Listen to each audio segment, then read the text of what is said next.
A father is accused of shaking his 6-week-old baby to death 2 days after social workers deemed he was a loving and devoted parent. David Christie, 35, had been under supervision while the mother of his son Marshall was in hospital receiving treatment for mental health issues. Social workers scaled down their approach after deciding he had made good progress following a meeting. But 2 days later his son was found unresponsive with severe brain injuries at their home in Blackpool, Lancashire. A jury was told the youngster was rushed to hospital but tragically died 5 days later. Tests showed Marshall suffered injuries consistent with serial shaking events, fractured ribs, plus further bruising on his head, back and genital area. Preston Crown Court was told Christie had fathered Marshall with his girlfriend Sarah Lowe in January 2017, but she suffered from schizophrenia and stayed at a specialist unit in Manchester with her baby for an initial period. In the ensuing weeks, Miss Lowe struggled to cope with her illness and Christie was allowed to take Marshall home to their flat the following month. Prior to Marshall's birth, the authorities had identified the couple as needing extra support and supervision, said Nicholas Johnson QC prosecuting. A group called Family in Need and Social Services monitored Mr. Christie and he seemed to cope well. On March 1 he was visited by a health visitor for about an hour and during that visit the baby was stripped off completely and given a head-to-toe examination. She noted nothing of concern, but Mr. Christie asked the worker how you could tell if a baby had bruises. When asked why, he said he was worried what might happen when Sarah came home as he would not be in a position to be there at all times. On March 8 there was a meeting involving David Christie and the Family in Need team. It was agreed he would be called upon 4 times during the week and twice at the weekend, but by then it was felt he made such good progress this could be reduced to 3 times a week.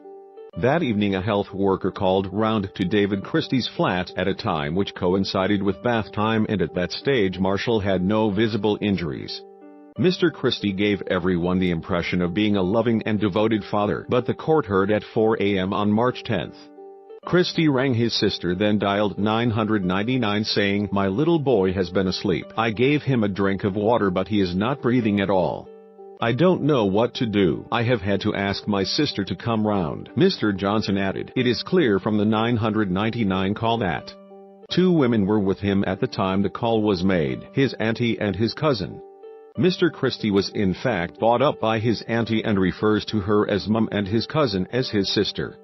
The ambulance service responded en masse and within 5.5 minutes of the telephone call, the first ambulance had arrived. Within a few minutes, a total of 6 paramedics were on the scene.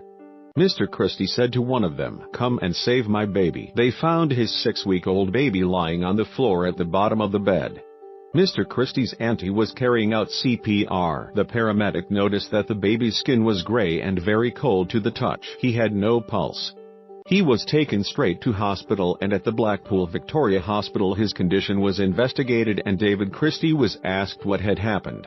He said the baby had not been well for a few days and had been coughing. He had given Marshall some water for the cough and had put him down to bed.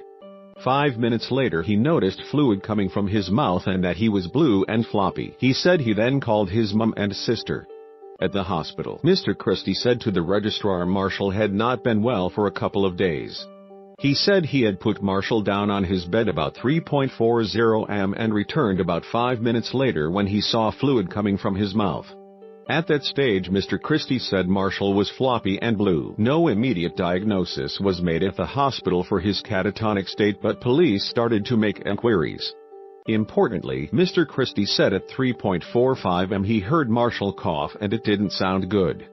He said he had shook Marshall's belly whilst he was laying down and then panicked and rang his sister as she only lives down the street. Medical staff came to the view that his state was because of an inflicted injury and Mr. Christie was arrested. Marshall's condition deteriorated and he was transferred to the Royal Manchester Children's Hospital, but he died 5 days later after never regaining consciousness. Subsequent inquiries revealed he had suffered a serious head injury whilst in the sole care of his father. He was examined by several doctors who found numerous injuries externally and internally. The combination of these injuries means Marshall was killed by his father. Christie later told police Marshall had struggled to breathe since he was born, but there was no record of him reporting his concerns to healthcare professionals, the court heard. He claimed Christie when Marshall was struggling to breathe he would hit him on the back, but the QC said he did not shake Marshall because he was trying to revive him, but it was the shaking that caused the collapse. Marshall was scanned from head to toe and the most serious injury of note was to the brain. The injuries involved bleeding to the brain as well as brain damage which had been caused by a lack of oxygen. The injuries he suffered meant that he could never have survived. This was not a case of a momentary loss of control. Marshall had suffered other injuries including to his genital area. He also had fractured ribs resulting from at least 2 separate occasions. There was also further bleeding on the brain which predated the 10th of March. A neuropathology expert said that Marshall's injuries were consistent with serial shaking events.